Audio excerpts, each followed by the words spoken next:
Hello, and welcome back to Infinite Jeff, the project where I, Jeff, read to you the book Infinite Jest, published originally in 1896 by David Foster Wallace. Had to think about it there for a second. I'm reading it to you one day at a time, one page at a time. Just made some potatoes, and now I'm making some chicken, and I gotta wait for that. So I'm gonna knock out a couple of these while I'm waiting. Yeah. This is page number 63. Sealed seams, 2 throw rugs, the bare waxed wood shiny in the window's snowlight, the floor neutral, faceless. You cannot see any face in the floor. Awake, lying there, faceless, blank, dilated, playing beam over floor again and again.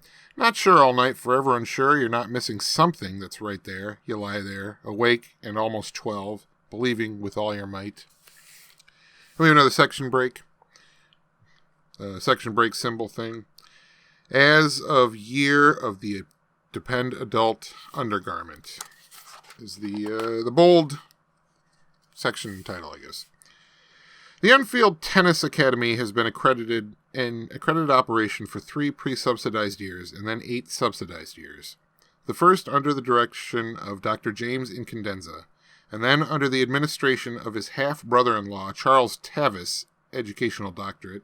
James Orrin Incandenza, the only child of a former top U.S. junior tennis player and then promising young pre-method actor who, during the interval of J.O. Incandenza's early formative years, had become a disrespected and largely unemployable actor, driven back to his native Tucson, Arizona, and dividing his remaining energies between stints as a tennis pro at ranch-type resorts and then short-run productions at something called the Desert Beat Theater Project.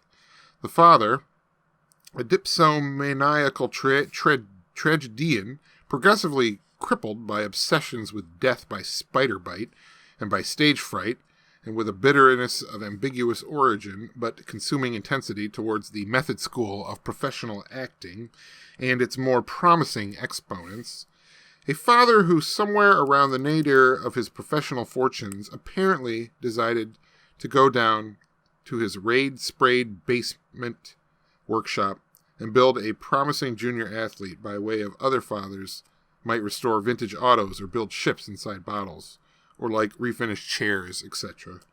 James Incandenza proved a withdrawn but compliant student of the game, and soon a gifted junior player, tall, bespectacled, domineering at net, who used tennis scholarships to finance on his own private secondary and then higher education at places just about as far away from the U.S. Southwest as one could get without drowning.